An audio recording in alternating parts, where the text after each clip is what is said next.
Hi అండి, welcome to my channel Beena's kitchen and vlogs. ఈరోజు మా అమ్మ వాకిట్లో ఉన్న గార్డెన్ అంతా చూపించబోతున్నాను. కనకాంబరాలు అయితే చాలా ఎక్కువ పూస్తున్నాయి. పూల మొక్కలు ఎక్కువగానే ఉన్నాయి, కూరగాయల మొక్కలు కూడా ఎక్కువగానే ఉన్నాయి, ఆకుకూరలు కూడా ఉన్నాయి. అన్నీ చాలా ఇంట్రెస్ట్తో పెంచుతాడనమాట మా తమ్ముడైతే. ఇవి బొగడ పూలు అంటారు. ఈ పూలు కలర్ అయితే చాలా బాగుంటుంది. దళియా పువ్వు కలర్ కూడా చాలా బాగుంది. ఇవి శీతాకాలంలో ఎక్కువ పూస్తాయి అన్నమాట. గోరింట పూలు అయితే 2 రంగులు ఉన్నాయి. ఒకటి పింక్ కలరు, ఇంకోటేమో రాణి కలరు. 2 కలర్లు చాలా బాగుంటాయి. ఇంకా ఇవేమో శంఖం పూలు. వంకాయలు అయితే 4 నెలలుగా కంటిన్యూగా కాస్తూనే ఉన్నాయి. ఇప్పటికి కూడా కాస్తూ ఉన్నాయి అన్నమాట. ఆకుకూరలు అన్నీ వేస్తారనమాట. ఇది తోటకూర. ఇంకా ఇదేమో ముల్లంగి చాలా బాగా వచ్చింది. ఇంకా ఇదైతే గోంగూర. విత్తనాలు వేసిన ఒక 1 నెల రోజులకి ఇలా ఉన్నాయన్నమాట. ఇంకో 15 రోజులు అయితే చక్కగా కోసుకోవచ్చు. ఇంకా నాకు ఎంతో ఇష్టమైన మందారం పూలు. ఇంకా ఇవి వేరే దగ్గర ఉన్న వంకాయ చెట్లు అన్నమాట. మొత్తం గార్డెన్ అంతా ఇలా ఉంది. ఇది దొండకాయ పాదు. దొండకాయలు అయితే విపరీతంగా కాస్తున్నాయి. షార్ట్ వీడియో కూడా పెట్టాను, చూసే ఉంటారు. ఎంతో ఇష్టంగా ఎంతో జాగ్రత్తగా పెంచుకునే మొక్కలు ఇలా కాస్తూ ఉంటే ఆనందమే వేరు. మా తమ్ముడైతే చాలా ఇంట్రెస్ట్గా చాలా బాగా మొక్కలను అయితే పెంచుతాడు. ఎక్కువ టైము ఈ మొక్కల్లోనే ఉండి చూస్తూ ఉంటాడనమాట. పురుగులు ఏమైనా పట్టాయా, అసలు ఎలా ఉన్నాయి ఏంటి అనేది ఎక్కువ పరిశీలిస్తూ ఉంటాడనమాట.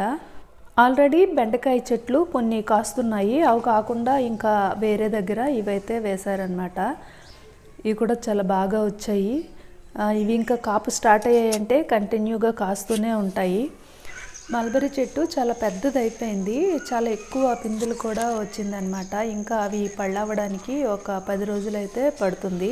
చూడండి ఎంత పెద్ద చెట్టు అయిపోయిందో. మా తమ్ముడు పిల్లలకి చాలా ఇష్టం ఈ మల్బరీస్. చూడండి ఎన్ని రకాల పూలు పూస్తున్నాయో. నేను కోస్తూ చూపిస్తూ ఉంటాను. ఇవైతే రెక్క మందారాలు, ఎర్రవి. ఇవి డార్క్ పింక్ కలర్లో ఉన్న ముద్ద మందారాలు అనమాట. అసలు ఏమి కలరో చూడండి.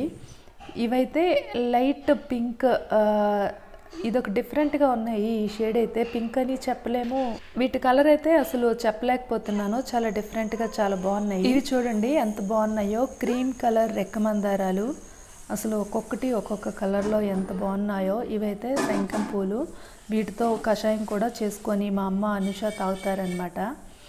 డార్క్ పింక్ కలర్లో ఉన్న గోరెంట పూలు, లైట్ పింక్ కలర్లో ఉన్న గోరెంట పూలు అనమాట.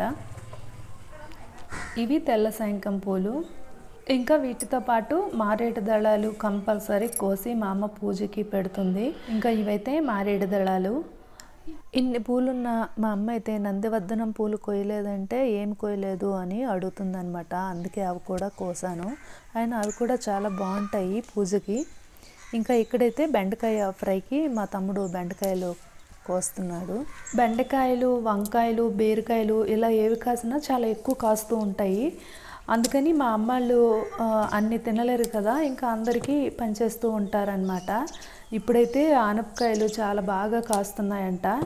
ఈ బెండకాయలతో ఫ్రై చేసింది మా అమ్మ. అసలు ఎంత బాగుందో, సూపర్ టేస్ట్ అయితే ఉంది. ఇంకా ఇదేంటంటే గౌరీ పౌర్ణమి రోజు తీసిన క్లిప్పింగ్స్ అనమాట. ఆల్రెడీ షార్ట్ వీడియోలో పెట్టాను, అయినా కొన్ని ఫుల్ వీడియోకి క్లిప్స్ తీసి ఉంచానమాట. ఇంకా గుర్తుగా ఉంటుందని ఈ వీడియోలో యాడ్ చేసేస్తున్నాను. విలేజ్లో ఉంటే ఇంత హడావిడిగా ఉంటుంది. చాలా బాగా చేస్తారు పూజలు అయితే.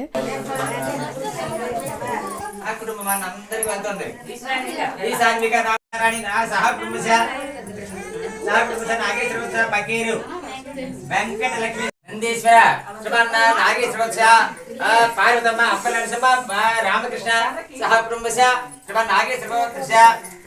ఇక్కడ ఏంటంటే మా అమ్మ వాళ్ళ ఊరు ప్రెసిడెంట్ గారు వాళ్ళ అక్కగారి అమ్మాయి శ్రీదేవి అక్క.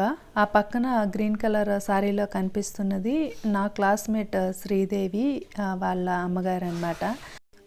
అమ్మ వాళ్ళ ఊరు వెళ్తే అందరినీ కలుస్తాం కదా, చాలా హ్యాపీగా ఉంటుంది. ఇంకా మధ్యాహ్నం లంచ్లోకి పప్పు, ఆనపకాయ, ఇంకా బెండకాయ ఫ్రై చేసింది మా అమ్మ. సూపర్ టేస్టీగా ఉన్నాయి 2 అయితే, చాలా బాగున్నాయి.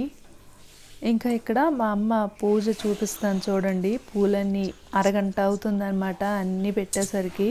పూజ అంతా అయ్యేసరికి 40 నిమిషాలు పడుతుంది. ఎన్ని పూలు పెట్టిందో ఒకసారి చూడండి. ఓపికగా హాఫ్ అన్ అవర్ పెడుతూనే ఉంటుంది. ఇంతసేపు ఏంటమ్మా అంటే మా మీద కోపం అయిపోతుంది అనమాట. Thank you for watching.